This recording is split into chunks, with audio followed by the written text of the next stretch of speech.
Tu peux répéter autant de fois que tu veux que tu changeras ta vie, que tu vas devenir meilleur, plus fort, plus discipliné. Mais tant que ton esprit répète en silence les mêmes phrases faibles, les mêmes pensées vagues, tu resteras au même endroit. Chaque jour, ton cerveau t'écoute. Et chaque jour, il se forge une version de toi. Si tu ne l'orientes pas avec précision, il retournera naturellement à la médiocrité, au doute, à la paresse mentale. Ce que tu répètes devient ce que tu crois. Ce que tu crois devient ce que tu tolères. Et ce que tu tolères devient ce que tu es. Cette vidéo n'est pas une liste de jolies phrases positives, c'est un entraînement mental. 10 affirmations construites comme des leviers psychologiques pour forger en toi une nouvelle structure. Reste jusqu'à la fin, car l'ultime affirmation révélera un mécanisme que presque personne n'ose regarder en face. Et abonne-toi si tu veux apprendre à dominer ton esprit. Chaque jour, tu penses entre 60 000 et 80 000 pensées. Mais la majorité ne sont pas neuves, elles sont recyclées, automatiques et souvent destructrices. Ton cerveau fonctionne comme un algorithme. Il renforce ce que tu lui donnes, il répète ce que tu lui imposes, il devient ce que tu programmes. Or, la plupart des gens ne programment rien. Ils laissent leur mental tourner à vide, se nourrir de regrets, de comparaisons, d'anxiété et de distractions. Résultat, ils vivent sans direction intérieure, sans colonne vertébrale mentale. Les affirmations puissantes ne sont pas des mantras magiques, ce sont des instructions, des signaux répétés qui restructurent ton identité. Si tu choisis bien tes mots, si tu les dis avec rigueur et présence, tu changes la chimie de ton cerveau. Mais si tu les négliges, ou si tu répètes ce que le monde t'impose, tu construis toi-même ta chute. Le langage intérieur est une arme, ou un poison. Tu n'as pas besoin de motivation passagère, tu as besoin de structure mentale. Chaque affirmation que tu vas entendre est un pilier, pas une décoration. Répétée chaque jour avec conscience, elle ne change pas seulement ce que tu penses, mais ce que tu deviens. Ce n'est pas une prière à l'univers, c'est une injonction à ton propre esprit. J'obéis à mes décisions, pas à mes émotions. Tu peux ressentir la fatigue, la colère, le doute ou la paresse, mais rien de tout cela ne doit décider à ta place. Une décision véritable, prise dans un moment de clarté, doit gouverner tes actes, même quand ton corps ou ton humeur veulent t'abandonner. La plupart des gens vivent selon l'intensité de ce qu'ils ressentent. Toi, tu dois vivre selon la solidité de ce que tu as choisi. Si tu décides de te lever à 6 heures, mais qu'à 6 heures tu ressens le besoin de dormir encore 1 heure, il y a un combat silencieux à ce moment précis. Celui qui obéit à sa décision devient fort. Celui qui obéit à sa fatigue devient esclave. Tes émotions ne doivent être ni ignorées ni glorifiées. Elles doivent être observées, comprises, mais jamais placées au sommet. Le sommet appartient à ta décision, à ton intention consciente. Plus tu t'entraînes à exécuter ce que tu as prévu, même dans l'inconfort, plus tu forges un esprit capable de résister. C'est ainsi que naît la discipline, non pas en attendant de se sentir prêt, mais en agissant quand ce n'est pas agréable. Cette affirmation est une encre. Tu la répètes chaque matin pour rappeler à ton cerveau que tes émotions sont passagères, mais que tes choix profonds méritent loyauté. Tu n'es pas ce que tu ressens, tu es ce que tu fais malgré ce que tu ressens. Chaque action difficile que je choisis me construit. Tu veux devenir plus fort, plus discipliné, plus stable ? Alors arrête de choisir ce qui est facile. Ce n'est pas ce que tu évites qui te libère, c'est ce que tu affrontes volontairement. À chaque fois que tu poses un acte difficile, te lever plus tôt, affronter une tâche que tu redoutes, dire non à une distraction, tu augmentes ta structure interne. Et cette structure ne ment jamais. Le monde moderne a rendu la facilité normale. On te pousse à contourner l'effort, à fuir la difficulté, à te protéger du moindre inconfort. Résultat, des gens faibles, agités, confus, incapables de rester debout quand tout s'effondre. Mais toi, tu n'es pas là pour céder. Tu es là pour te construire. Et ce processus n'a rien de doux. C'est une guerre quotidienne. Chaque fois que tu choisis l'effort conscient plutôt que la gratification immédiate, tu deviens quelqu'un de plus rare, de plus dur, de plus stable. Tu ne cherches pas la douleur pour la douleur. Tu choisis l'effort parce qu'il est formateur. Il t'enseigne la rigueur, l'endurance, l'humilité. Il te transforme de l'intérieur. Cette affirmation n'est pas une consolation, c'est un rappel brutal. Ce qui te coûte aujourd'hui est en train de te fortifier pour demain. Répète-la en agissant, pas seulement en pensant. C'est par la répétition volontaire de l'effort que tu bâtis une version de toi que rien ni personne ne pourra briser. Ma parole intérieure dirige ma réalité. Ce que tu te dis quand personne ne t'écoute, voilà ce qui t'élève ou te détruit. Ta parole intérieure est l'architecte de ta perception. Elle façonne tes pensées, influence tes décisions, sculpte ton identité. Si, dès le réveil, tu laisses ton mental répéter des phrases faibles, floues, confuses, tu t'empoisonnes. Si tu dis « je suis nul »,« je suis fatigué »,« je n'ai pas envie », tu entres toi-même les ordres dans le système. Tu es le programmeur, et ton cerveau est le codeur fidèle. Il exécutera ce que tu répètes. À l'inverse, quand tu installes volontairement des paroles fortes, précises, puissantes, tu prends le contrôle du logiciel. Ce n'est pas de la magie, c'est de la neuroplasticité. Le langage active des circuits neuronaux. Chaque phrase répétée devient une habitude mentale. Et chaque habitude mentale finit par devenir une réalité concrète. Les champions ne se parlent pas comme les médiocres. Ils ne s'autorisent pas à nourrir leur esprit avec des mots faibles. Ils surveillent leur langage intérieur comme un soldat surveille sa ligne de front. Cette affirmation est une alerte. Ce que tu dis à voix basse dans ta tête vaut 1000 fois plus que ce que tu cries en public. Commence à parler à ton mental comme un stratège, pas comme une victime. Tes mots sont des armes. Utilise-les pour construire. Ou reste leur prisonnier à jamais. Je transforme le doute en rigueur. Le doute n'est pas ton ennemi. C'est un signal, une force brute que la majorité fuit ou subit. Mais toi, tu peux l'utiliser comme carburant. Chaque fois que tu doutes, c'est que ton cerveau détecte un flou, une incertitude, une faiblesse dans ton système. La mauvaise stratégie consiste à t'y abandonner, à te répéter que tu n'es pas capable, que ce n'est pas pour toi, que tu n'y arriveras pas. La bonne consiste à transformer ce doute en un acte de rigueur. Quand tu ne sais pas, tu te disciplines. Quand tu n'es pas sûr, tu t'appliques plus. Quand tu hésites, tu avances avec méthode. Le doute mal utilisé devient paralysie. Le doute bien utilisé devient précision. Tu dois apprendre à rediriger cette énergie vers le renforcement de tes fondations. Vérifie ta méthode, clarifie ton objectif, resserre tes pensées. Le doute est l'opportunité de faire mieux, pas une excuse pour abandonner. Les plus grands esprits ne sont pas ceux qui doutent le moins, mais ceux qui transforment leur doute en discipline mentale. Ne cherche pas à les faire taire, observe-les et réponds-y par de la rigueur. Cette affirmation te rappelle que tu n'es pas une victime de ton instabilité mentale. Tu es l'ingénieur de ta stabilité. Et chaque doute que tu ressens est une porte ouverte vers plus de force, si tu décides de la traverser avec exactitude. Mon identité n'est pas une sensation, c'est un engagement. Tu n'es pas ce que tu ressens aujourd'hui, tu n'es pas ce que tu ressens demain. Tu es ce que tu décides d'être, chaque jour, en actes répétés. Le piège le plus toxique du monde moderne, c'est de croire que ton identité est une émotion changeante. Un jour tu te sens fort, le lendemain tu te sens vide, et tu laisses ces vagues te définir. C'est une erreur fatale. Tu dois comprendre ceci.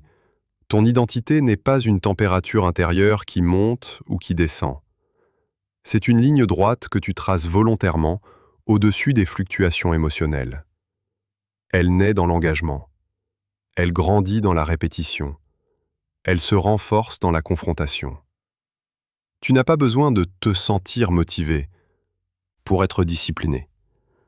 Tu n'as pas besoin de te sentir capable pour agir comme quelqu'un de fort.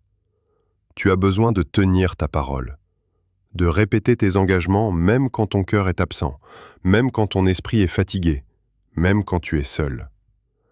C'est dans ces moments-là que ton identité devient réelle. C'est une construction, pas une sensation. Répète-le sans cesse. Ce que je ressens ne définit pas qui je suis. Ce que je fais malgré ce que je ressens, voilà ce qui me définit. Cette affirmation doit devenir ton armure. Elle t'empêche de glisser vers l'instabilité. Elle te rappelle que ton « je » n'est pas émotionnel, il est directionnel. Écris en commentaire « Je décide aujourd'hui de construire mon identité sur mes engagements, pas sur mes sensations.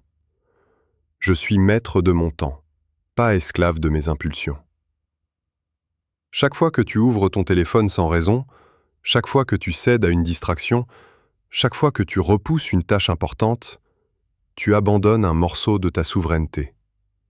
Le temps ne s'échappe pas par magie. Il se fait voler par tes impulsions. Et ces impulsions, si tu ne les contrôles pas, deviennent ton maître. Tu crois peut-être que tu n'as pas assez de temps. Mais la vérité, c'est que tu n'as pas assez de contrôle sur toi. Tu es là, vivant, avec 24 heures comme tout le monde. Ce qui change tout, c'est ton autorité intérieure. Celui qui n'organise pas son temps se fait dévorer par les agendas des autres. Celui qui ne dirige pas ses journées devient le pion de son environnement. Tu dois te réveiller avec un plan. Un plan simple, mais ferme. Pas une to-do list de rêve, mais 3 ou 4 actions stratégiques que tu exécutes, peu importe ton humeur. Et pour y arriver, il faut apprendre à désobéir à l'instant. L'instant veut le confort. La volonté veut l'accomplissement. Cette affirmation te reconnecte à une vérité essentielle. Ton temps est ta vie. Le perdre, c'est te trahir. Tu ne peux pas construire une version forte de toi si chaque jour est dicté par des envies faibles. Alors chaque matin, répète-le. Je suis le seul à diriger mes heures. Et chaque impulsion à laquelle je résiste est une victoire silencieuse sur le chaos. Mes efforts sont supérieurs à mes excuses. Tout le monde a des raisons. Des blessures, des manques, des traumatismes, des retards, des conditions difficiles. Mais ce ne sont pas tes raisons qui définissent ton avenir. Ce sont tes efforts. Tant que tu continues à nourrir tes excuses, tu creuses ta propre inertie. Chaque fois que tu dis « je n'ai pas le temps »,« je suis fatigué »,« ce n'est pas le bon moment », ton cerveau enregistre une chose. Tu choisis la justification plutôt que l'exécution. Et à force, il ne t'écoute plus. Il t'enterre. L'esprit s'habitue très vite à l'autosabotage. Il adore les phrases qui exonèrent de l'effort. Mais toi, tu es là pour une autre raison. Tu es là pour bâtir une vie que tu respectes. Et cela commence quand tu remplaces les excuses par des actions, même petites, même imparfaites, même douloureuses. À force d'agir, au lieu d'expliquer, tu reprends le pouvoir sur ta trajectoire. Et tu deviens rare, car peu ont cette force-là. Les autres veulent qu'on comprenne leurs excuses. Toi, tu veux qu'on voie tes résultats. Cette affirmation n'est pas un slogan, c'est une ligne de feu. Elle brûle tout ce qui te maintient dans la mollesse mentale. Répète-la jusqu'à ce qu'elle devienne un réflexe. Peu importe ce que je ressens, ce que je traverse ou ce qui me manque, ce sont mes efforts, et uniquement mes efforts, qui m'élèvent ou m'effondrent. Je ne fuis pas l'inconfort, je le transforme en puissance. Chaque être humain cherche inconsciemment le confort, c'est un réflexe biologique. Mais ce réflexe, s'il n'est pas maîtrisé, devient un poison lent. Il t'amène à fuir ce qui forge, à éviter ce qui construit, à contourner ce qui élève. Pourtant, c'est dans l'inconfort que se cachent les clés de ta transformation. Pas dans les zones molles, pas dans les moments agréables. L'inconfort est un territoire sacré. C'est là que se testent tes limites, là que s'évalue ta capacité à rester droit quand tout en toi demande la fuite. Si tu veux une vie plus puissante, tu dois rééduquer ton rapport à la difficulté. Ne la vois plus comme une menace, mais comme un terrain d'entraînement. À chaque fois que tu restes concentré dans la fatigue, que tu persévères dans la douleur, que tu choisis la lucidité dans le chaos, Tu transmutes la souffrance en force. Et cette alchimie n'appartient qu'à ceux qui osent rester debout dans l'inconfort. Ce que tu ressens comme une gêne aujourd'hui peut devenir ton plus grand levier demain, si tu ne l'évites pas. Cette affirmation n'est pas là pour te motiver, elle est là pour t'endurcir. Dis-la chaque matin comme une instruction de commandement. Je ne fuis pas ce qui me dérange, j'entre dedans, je le traverse, et j'en ressors plus solide, plus aiguisé, plus prêt. L'inconfort ne te détruit que si tu refuses de le dominer. Ma version actuelle n'est qu'un tremplin, pas une limite. Tu n'es pas fini, tu n'es pas figé. Ce que tu es aujourd'hui n'est qu'un état temporaire, un instant dans le processus. Le problème, c'est que beaucoup s'identifient à leur version du moment. Je suis comme ça, je n'y arrive pas, je ne suis pas fait pour ça. Ces phrases t'enferment. Elles te collent une étiquette mentale qui bloque toute évolution. Pourtant, ton potentiel n'est pas défini par ton état présent. Il est défini par ta capacité à te remettre en mouvement. Et ce mouvement commence par une phrase intérieure. Je ne suis pas encore ce que je peux être. Tant que tu respires, tu peux te redéfinir. Tant que tu te lèves, tu peux repousser ta forme. Mais cela exige une rupture mentale. Cesser de croire que ton passé est ta nature. Ton passé est une trace. Ton identité, elle, est une direction. Tu n'as pas à te haïr pour ce que tu es aujourd'hui, mais tu n'as pas non plus à t'y attacher. Cette version de toi n'est qu'une étape. Elle doit te servir de tremplin, pas de justification. Répète cette affirmation comme un verdict intérieur. Ce que je suis maintenant est utile, mais insuffisant. Je peux grandir. Je dois grandir.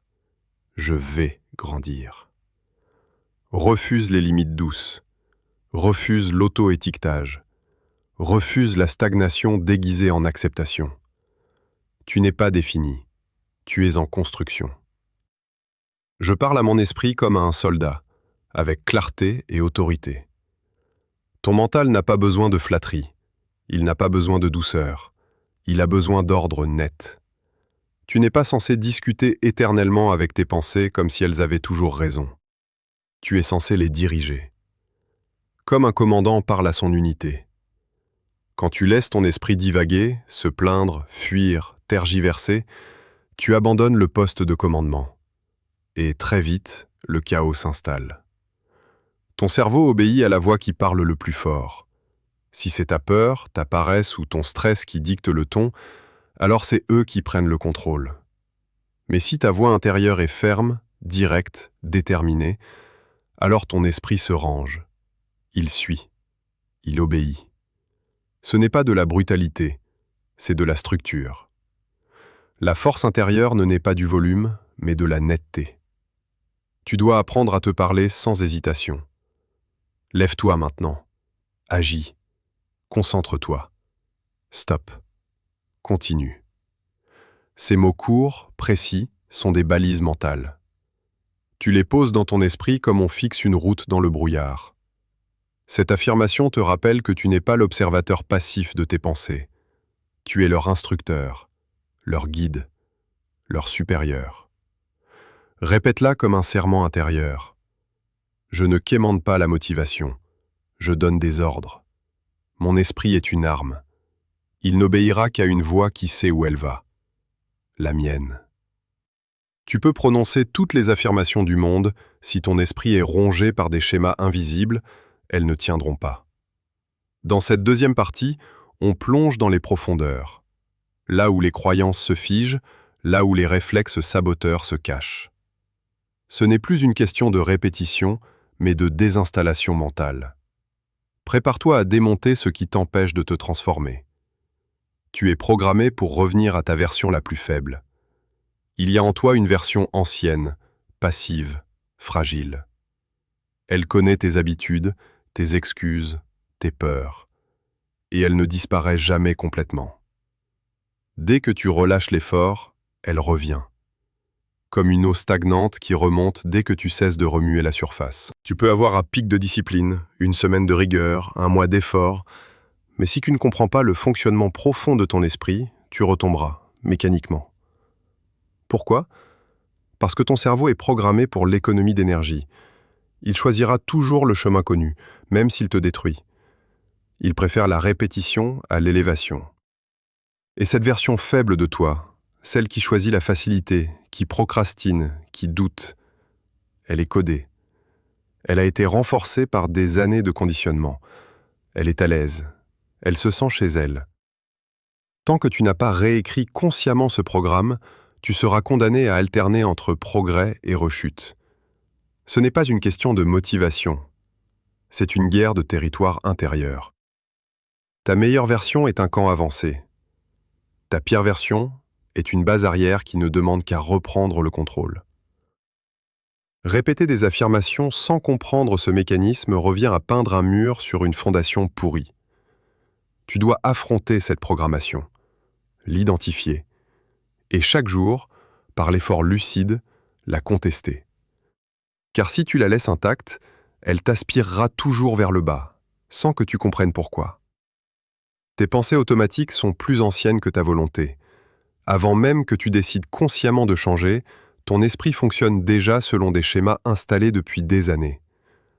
Ces schémas n'ont pas été choisis, ils ont été absorbés.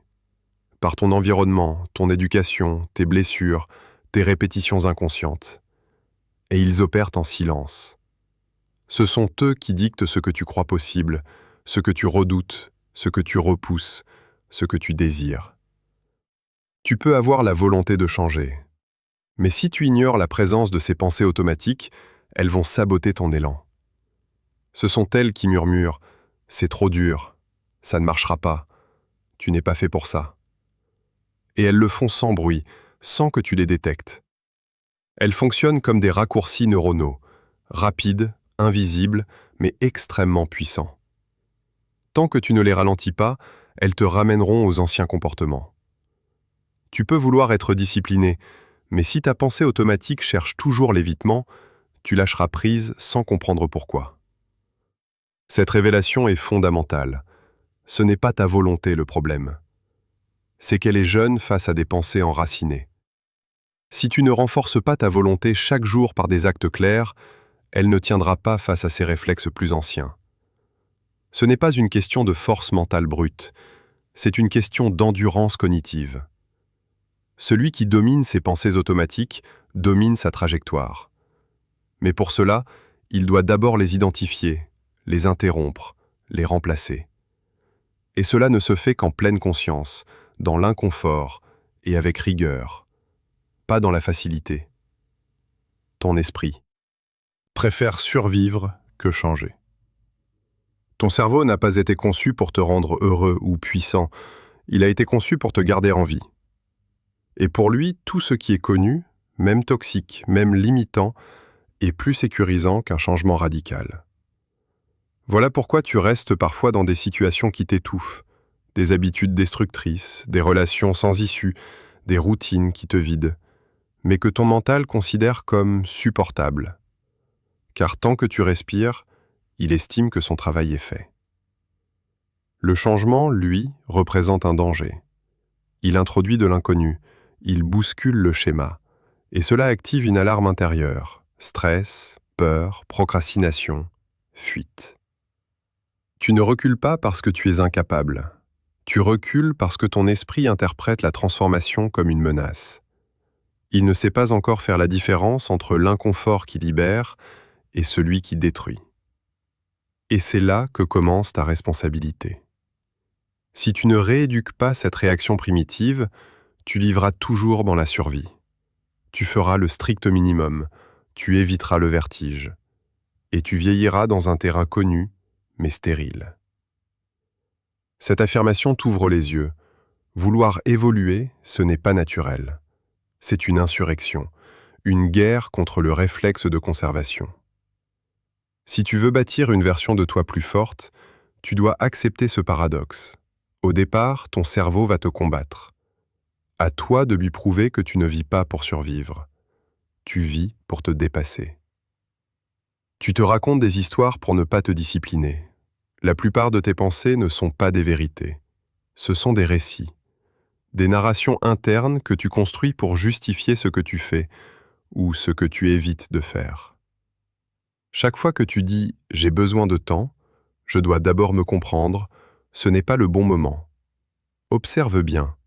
Ce sont rarement des constats lucides. Ce sont des échappatoires, des récits mentaux créés pour te protéger de l'effort.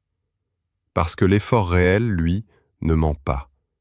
Il oblige, il dérange, il transforme. Et cette transformation fait peur. Alors l'esprit trouve des détours. Il t'invente une trame où tu es en réflexion, en chemin, en transition, mais pas en action. Et ce mensonge doux, tu y crois, tu l'entretiens, tu le nourris, jusqu'à ce qu'il devienne une identité, celle de quelqu'un qui pense beaucoup, ressent beaucoup, mais agit peu. La vérité est plus brute. Tu n'as pas besoin d'histoire, tu as besoin d'engagement. Ce n'est pas ton histoire qui va te libérer, c'est ta rigueur. Chaque fois que tu entends un récit intérieur qui t'éloigne d'une action claire, interroge-le. Est-ce une réalité ou une excuse habillée? Cette affirmation est une lame mentale. Elle coupe les décorations. Elle t'oblige à voir ce que tu refuses, que parfois tu préfères la fiction intérieure à la discipline extérieure. Mais maintenant que tu sais, tu n'as plus d'excuses. Tu peux choisir d'être honnête, ou de rester esclave de ton propre scénario. Ton besoin d'identité sabote ta croissance.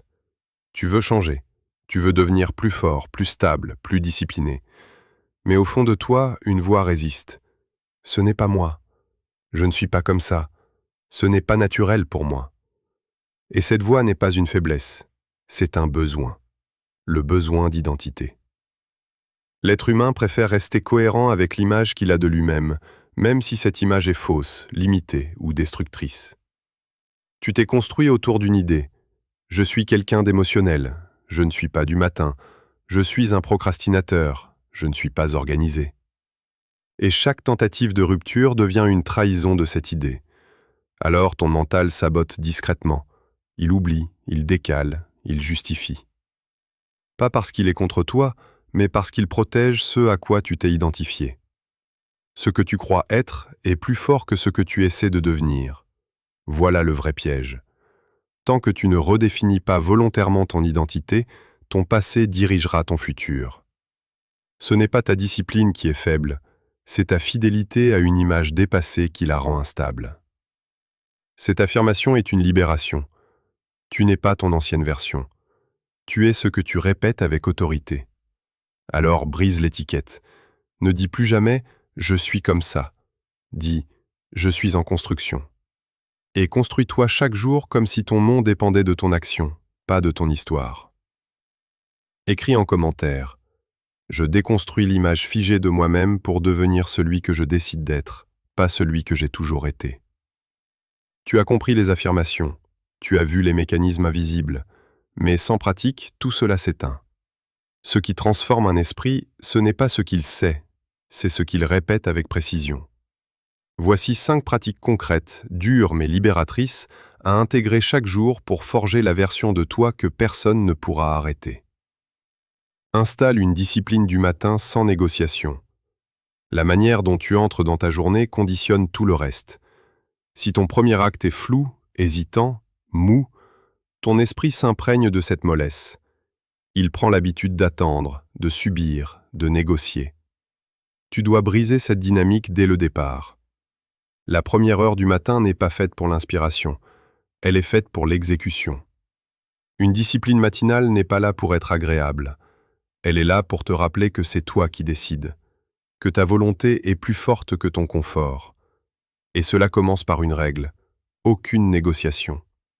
Pas de 5 minutes de plus, pas de « je le ferai après », pas de « aujourd'hui je fais exception ». Tu te lèves à l'heure prévue. Tu fais ce que tu as dit. Et tu avances. Même si c'est lent, même si c'est dur, même si ton mental résiste. Ce premier acte, aussi simple soit-il, conditionne ton autorité intérieure. Tu montres à ton cerveau qui commande. Tu ne vis pas selon l'envie, tu vis selon un plan.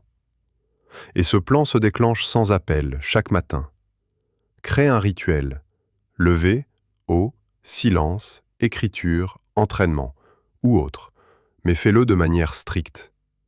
Plus tu répètes cette structure sans dévier, plus tu renforces une base mentale que personne ne pourra te voler.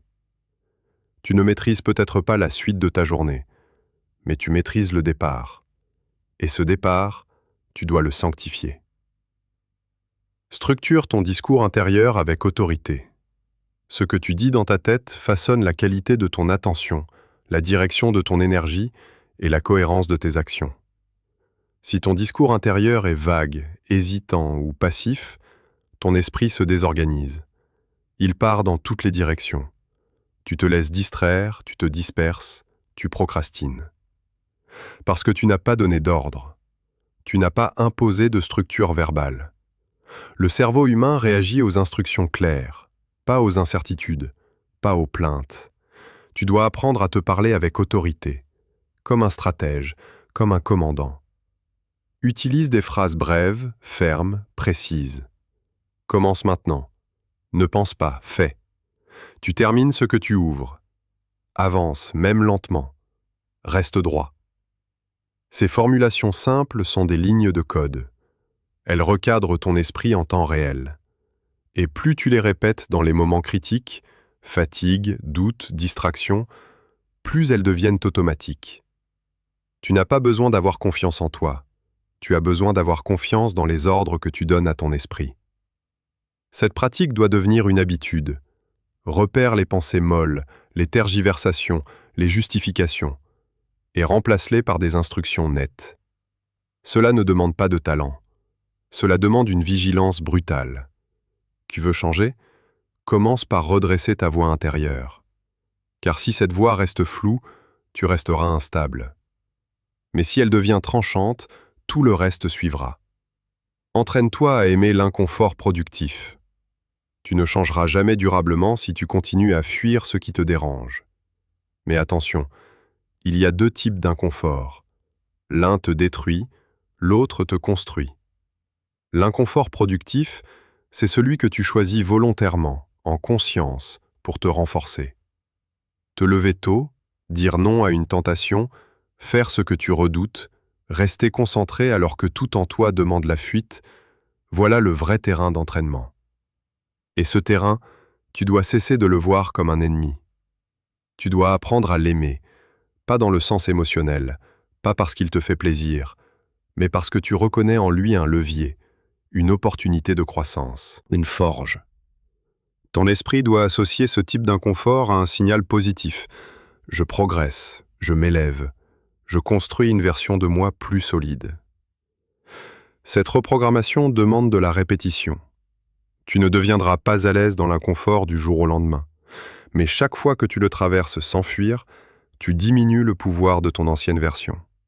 Et tu élèves ta tolérance à la difficulté. Ce n'est pas une douleur que tu subis, c'est une résistance que tu renforces. Tu joues une mentalité de fer? Alors expose-toi, volontairement, quotidiennement. Et au lieu de dire « c'est dur », dis « c'est ici que je deviens meilleur ». Car c'est exactement là que ça se passe. Supprime les fuites mentales programmées. Tu as des échappatoires, des automatismes de fuite que tu déclenches sans même y penser. Chaque fois que la pression monte, chaque fois que tu t'ennuies, chaque fois que tu dois affronter un acte structurant, tu t'échappes. Un scroll rapide sur ton téléphone, une vidéo inutile, une pensée vague qui t'emmène ailleurs, une envie soudaine de nourriture, de bruit, de distraction. Ce ne sont pas des habitudes, ce sont des fuites. Et ces fuites sont programmées, installées par répétition, ancrées dans ton système nerveux. Tu ne les as pas choisies, tu les as intégrées. Et aujourd'hui, elles te dépossèdent de ton énergie mentale. Tu ne peux pas avoir une vie structurée si ton esprit reste perméable à ces interruptions constantes. Tu dois les traquer, tu dois les identifier, les nommer et les saboter. Prends un moment dans ta journée et observe. Quand est-ce que je fuis? Par quoi je fuis? Pourquoi je fuis? Puis impose une nouvelle règle. Dès que tu sens l'envie de fuir, tu fais l'inverse. Tu restes. Tu affrontes. Tu remplaces la fuite par une micro-action utile, même minuscule. Ce geste volontaire est une coupure de circuit. C'est par lui que commence la reprogrammation. Plus tu répètes ce blocage conscient, plus ton cerveau apprend une chose. L'évitement n'est plus autorisé ici. Et c'est là que ta discipline commence à respirer. Quand il n'y a plus d'issue facile, ton esprit devient plus fort, plus direct, plus présent et plus capable. Renforce ton identité par l'action répétée. Tu peux penser ce que tu veux de toi-même. Tu peux imaginer ton potentiel, projeter tes rêves, visualiser ta discipline. Mais si ces idées ne sont pas incarnées dans des actes répétés, elles ne valent rien. Ton identité ne se construit pas dans ce que tu ressens. Elle se construit dans ce que tu répètes. Tous les jours, sans exception. Ce que tu fais souvent devient ce que tu es, et ce que tu négliges devient ce que tu perds. Il n'y a pas de miracle, juste une loi implacable, la cohérence entre tes actes et ta vision. Si tu veux devenir quelqu'un de rigoureux, tu dois poser des actes rigoureux. Pas une fois, pas quand tu es motivé. Mais encore et encore. Et ce sont ces répétitions, même petites, qui gravent une nouvelle identité dans ton système nerveux. Chaque fois que tu exécutes une action alignée avec la version supérieure de toi, tu affaiblis ton ancienne version. Et tu envoies un signal à ton cerveau. Ceci est ce que je suis maintenant. Il faut que tu comprennes une chose. Ton identité est un muscle. Si tu veux qu'elle tienne, tu dois l'entraîner. Chaque matin est un test. Chaque choix est un renforcement. Chaque résistance est une signature. Tu veux devenir inarrêtable? Alors sois cohérent. Et n'attends pas de te sentir prêt pour commencer. Commence. Répète. Et laisse le feu de l'acte remplacer l'illusion de l'intention.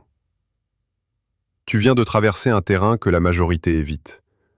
10 affirmations pour redresser ton esprit. 5 vérités profondes sur les forces invisibles qui sabotent ta progression. Et 5 pratiques concrètes pour reprendre le contrôle. Si tu as écouté jusqu'ici, ce n'est pas par curiosité. C'est parce qu'une partie de toi sait que ta vie ne changera pas sans discipline. Pas sans structure. Pas sans guerre intérieure. Tu as peut-être entendu beaucoup de discours de motivation. Mais ici, il ne s'agit pas de motivation.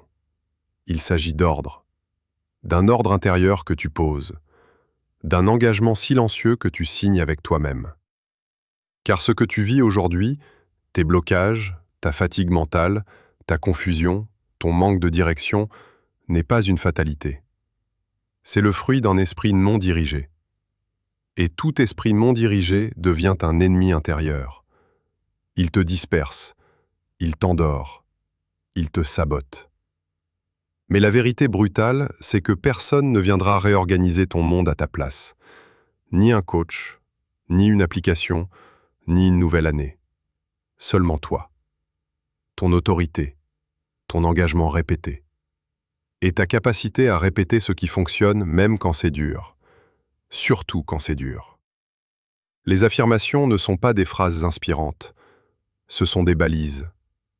Tu les poses dans ta journée comme des points de rappel. Et chaque fois que ton mental veut te faire redescendre, tu les utilises pour remonter. Mais surtout, tu ne tombes pas dans le piège de la récitation passive. Tu vis ce que tu affirmes. Tu incarnes ce que tu répètes.